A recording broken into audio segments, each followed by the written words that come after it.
What's up YouTube, it's your boy Nash here, welcome back to the channel and welcome to another episode of WWE's Biggest Issue. This week's episode, this is one that I'm actually very intrigued about because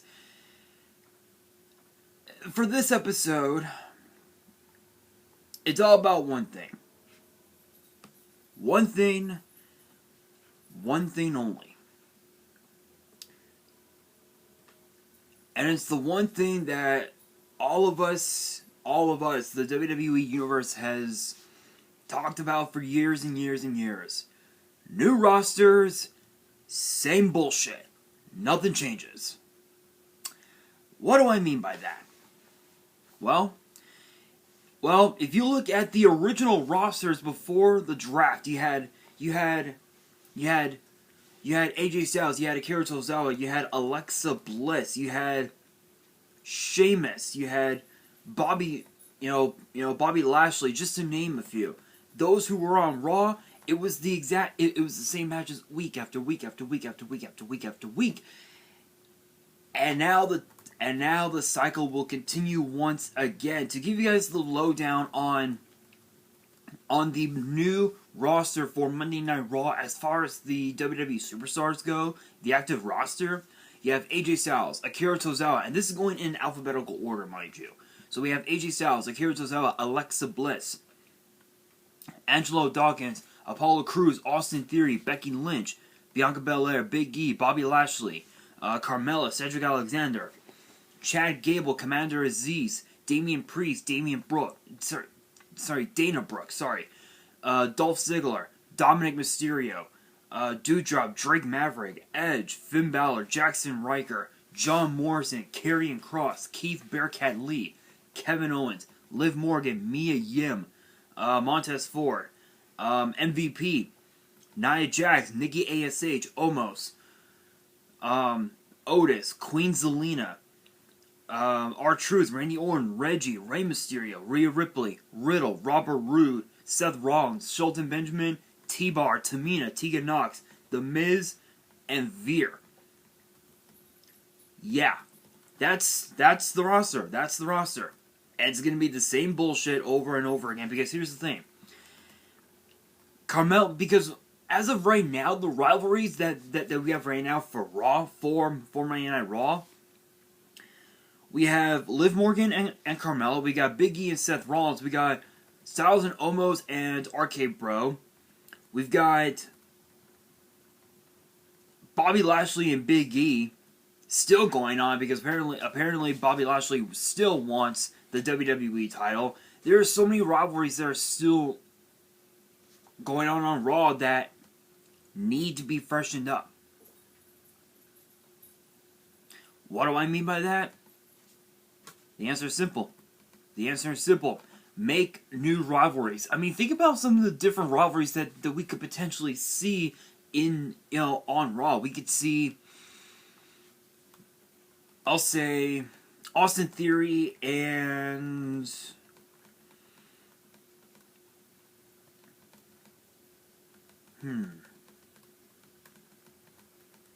let's see. And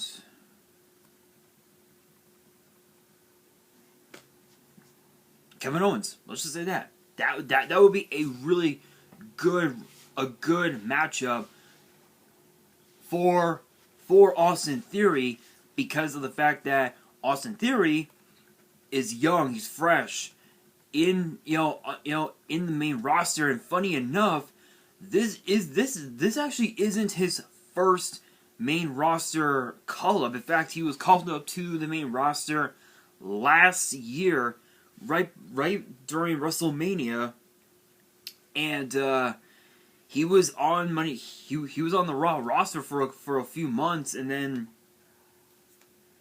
he was given the boot, and he ended up leaving WWE for a few months, and he ended up going back to NXT. He joined up with Johnny Gargano and Gargano's wife, Candice LeRae, forming the faction known as The Way.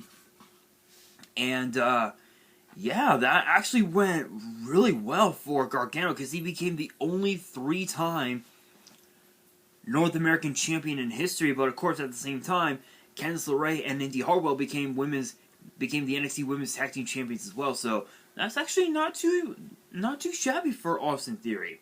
And then also too, let's also not forget the 24/7 title. People forget that before the 24/7 championship, we had something called the Hardcore Championship, which was retired in 2002 because of the fact that the Hardcore title was a part of the Attitude Era, and the Attitude Era was no more. It was done by 2000. Actually, it was pretty much done by the time Stone Cold Steve Austin formed an alliance with Vince McMahon and Triple H, forming the two-man power trip right after WrestleMania 17 in Houston. So once that moment in time came to pass, the Attitude Era was just done. It was done. But by the time the Invasion started to come in, the Attitude Era was just that was what started the Ruthless Aggression Era. Was that right there? New talent, new faces coming in, faces we had never seen before, coming from companies like WCW, like ECW, and showcasing their talent to the WWE universe. And I feel like the 24/7 Championship has demoralized what the Hardcore title meant all those years ago. But at the same time, when you have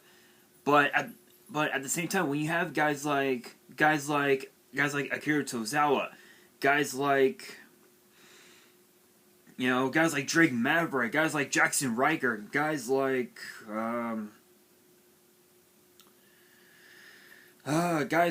R-Truth and Robert Roode and T-Bar and Veer, chasing after the 24/7 title, it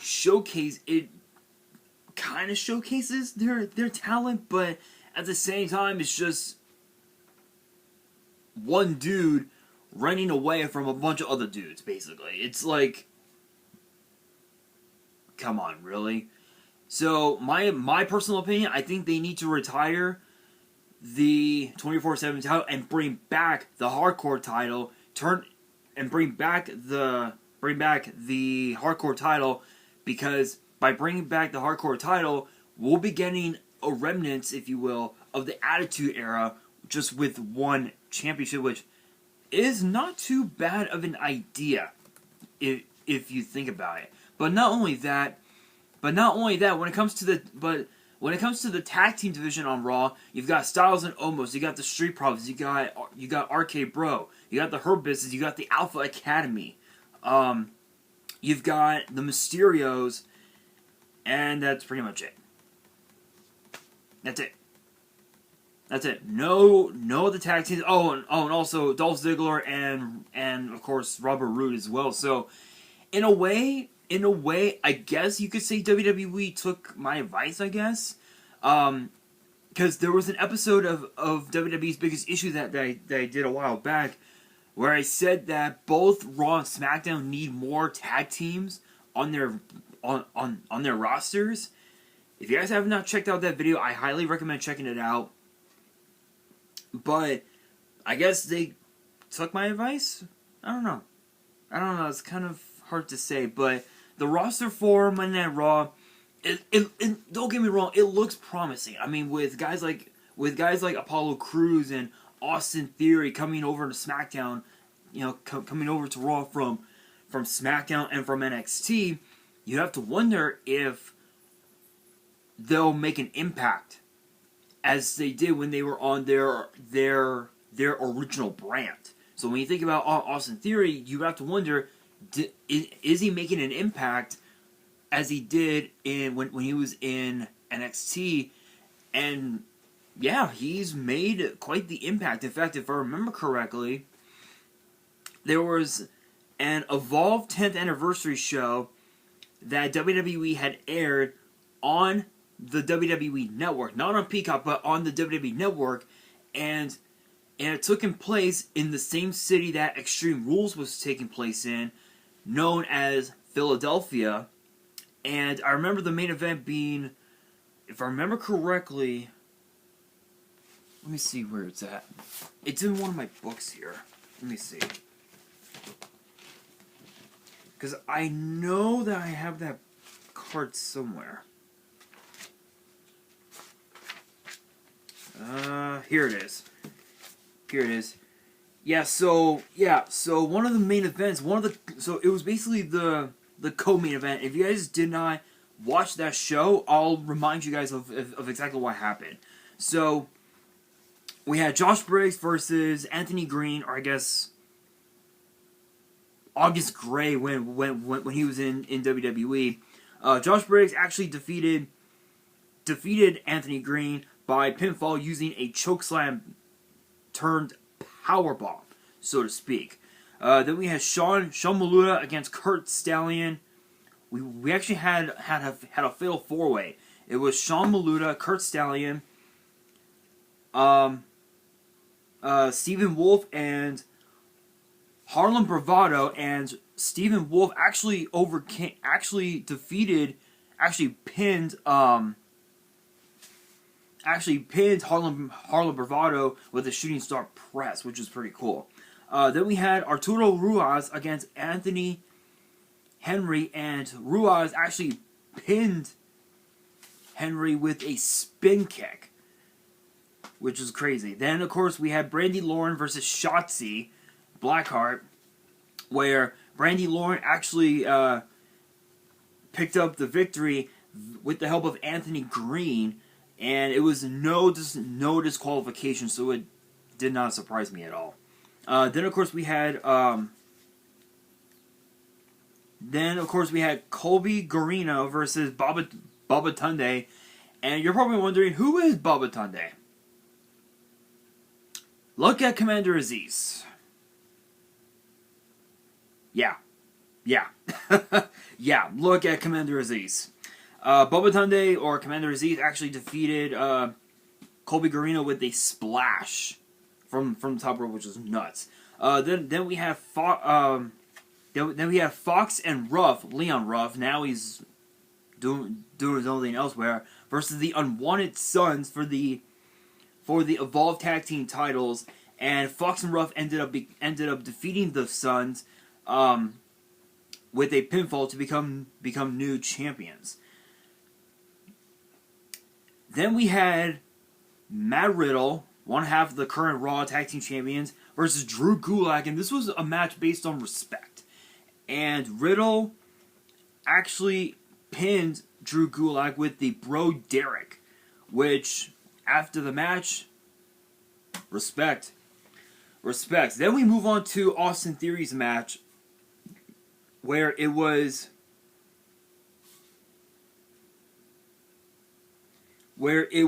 champion versus champion, title for title, Austin Theory, J.D. Drake, for the Evolved Championship and the WWN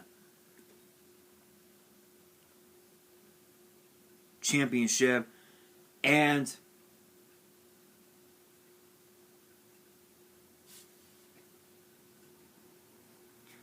Austin Theory actually defeated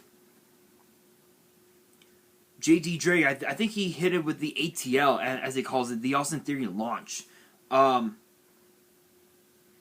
And that was a hard-hitting matchup because Paul Heyman was the ring announcer for that match, which was pretty cool. That was actually the prelude to the fact that Lesnar cashed in Money in the Bank, which was actually funny. Then the main event was Akira Tozawa versus Adam Cole for the NXT title. This was back when Adam Cole was still in WWE. Now he's with AEW. Again, I don't watch, but I thought I'd let you guys know. Adam Cole wins using the last shot, and Johnny Gargano comes out and basically just has fun with the fans, if you will. So, Yeah, so that was the card. Austin Theory actually did really well during his time in Evolve. He ended up getting a contract with NXT not too long after that, as did Shotzi Blackheart. Shotzi Blackheart got a contract with NXT several months later, and since then she's done really well. But for her, and just this past Friday on SmackDown, we saw her turn heel on Sasha Banks. So this could mean that Sasha Banks might become babyface, which is a possibility. But if you look, but going back to the Raw roster, if you look at the roster, it's gonna be the same squash matches. We're gonna see, Alpha Academy get squashed, and there are rumors that Chad Gable could be leaving WWE. I'll be talking about that in Thursday's news video if I find anything good. But yeah, again, it's gonna be the same bullshit over and over again with Raw. As the same thing for SmackDown. SmackDown's gonna be the exact. SmackDown will be the same thing. Nothing's gonna change. And what do I mean by that? I'm actually gonna show you guys here in a second.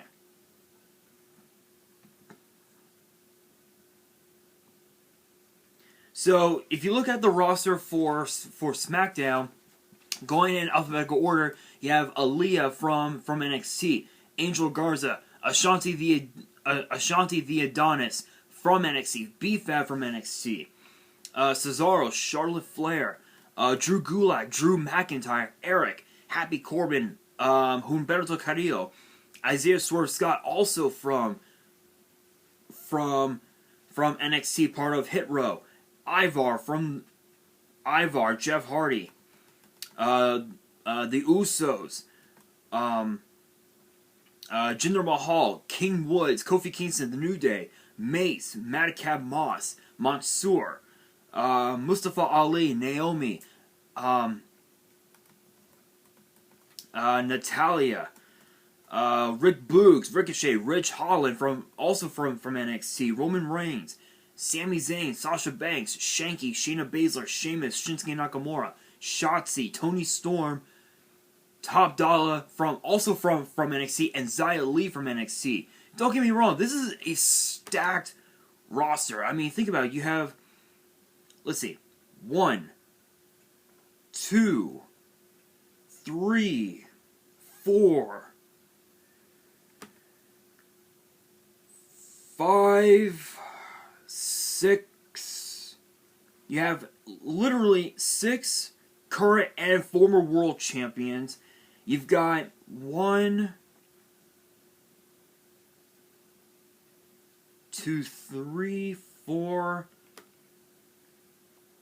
4 former women's champions, 2 former NXT women's champions.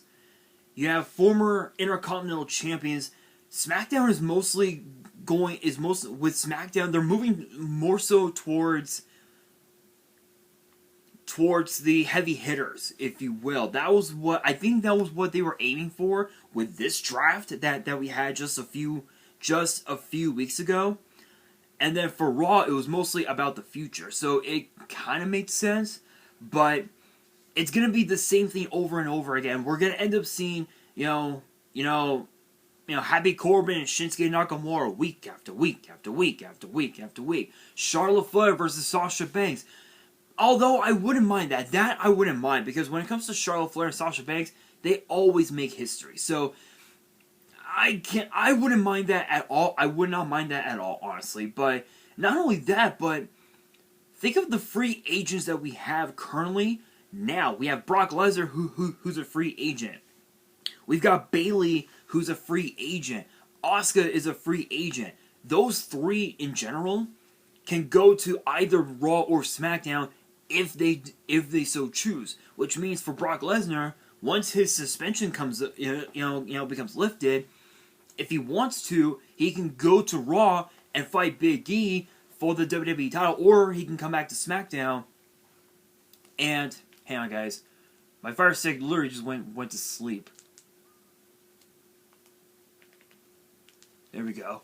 Or if he wanted to, he can come back. he can come back to SmackDown and fight Roman Reigns for the Universal title, which we've seen that match, what,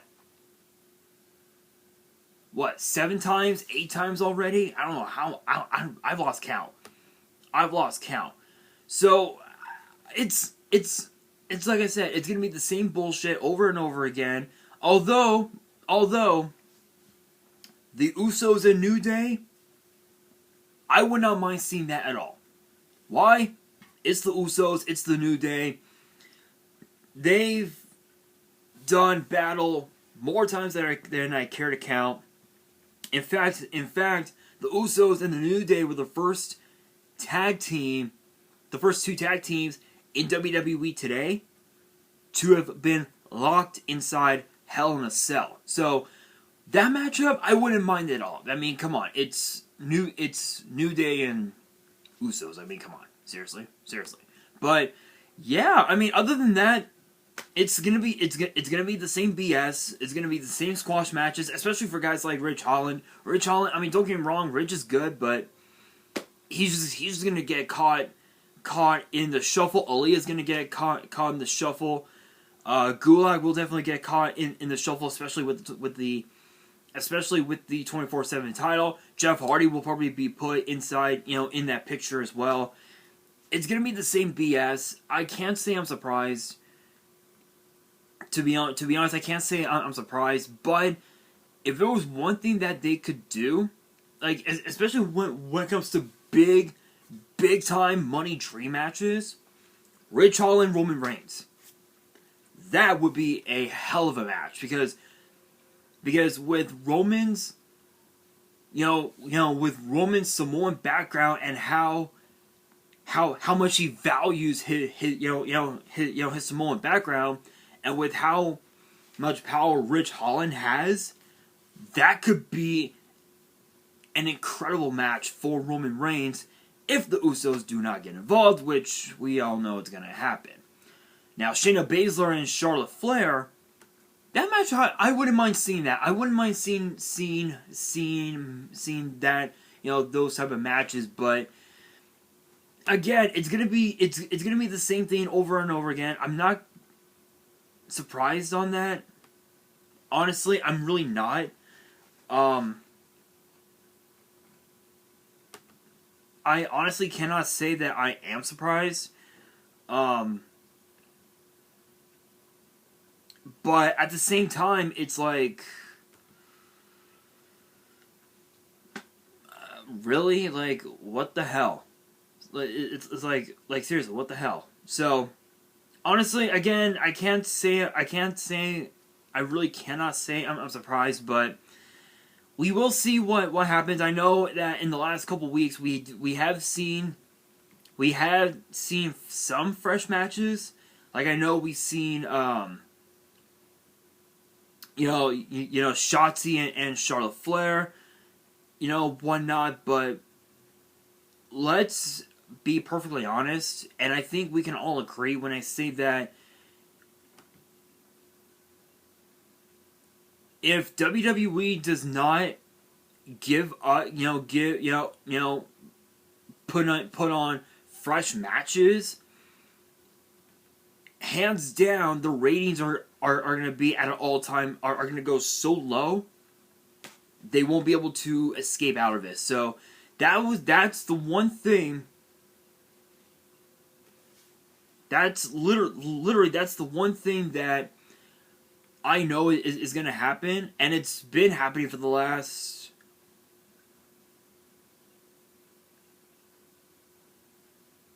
what? Year? The last year since since the pandemic started. So yeah, I would definitely say bring in some new matches, and maybe, just maybe, we'll see something completely different from both brands. Like if there was one match that I honestly wouldn't mind seeing, for both Raw and SmackDown, two matches that I wouldn't mind seeing. I wouldn't mind seeing. I'll say, let's see, for Raw, I'll say Kevin Owens and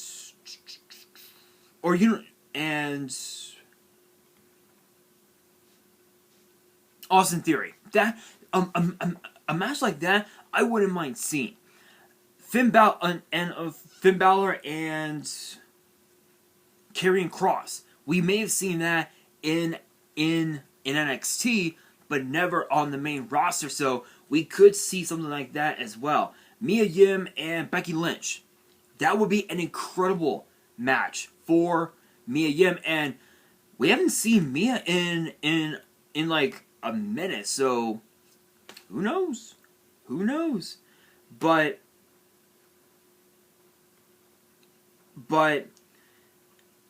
when you think about SmackDown, I mean, there's so many matches that we could potentially see. We could see Sheamus and Shinsuke Nakamura, Sami Zayn and Ricochet.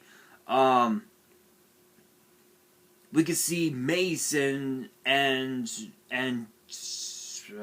Mahal, the Usos and Hit Row. Hit Row and the Viking Raiders, Cesaro and Happy Corbin. We could even see a rivalry renewed in Cesaro and Sheamus. There are so many different ways that both Raw and SmackDown could switch up their, could bring up their ratings. But it's going to be the same, but we all know it'll be the same squash matches over and over and over again. And with Survivor Series now coming up in less than a few weeks, in less than a couple weeks, one has to wonder, are we going to see new matches before Survivor Series or after Survivor Series? That is the big question, but that brings me to the question of the day, and that is this: what are your Survivor Series dream matches? Let me know in the comments below. And that is going to do it for this episode of WWE's Biggest Issue. Hopefully you guys enjoyed. If you did, make sure you guys smash that thumbs up button. If you guys are new to the channel, you guys want more episodes of WWE's Biggest Issue, which get posted every Monday. Make sure you guys subscribe to the channel and hit that notification bell so you guys do not miss out on any new content that comes your way. And be sure to follow me on Twitter and Instagram. All the links will be down in the description below. And if you guys have any fan mail that you want to send me and want me to open up on the channel, my address will also be in the description as well. And on that, this is your boy Nash, signing out.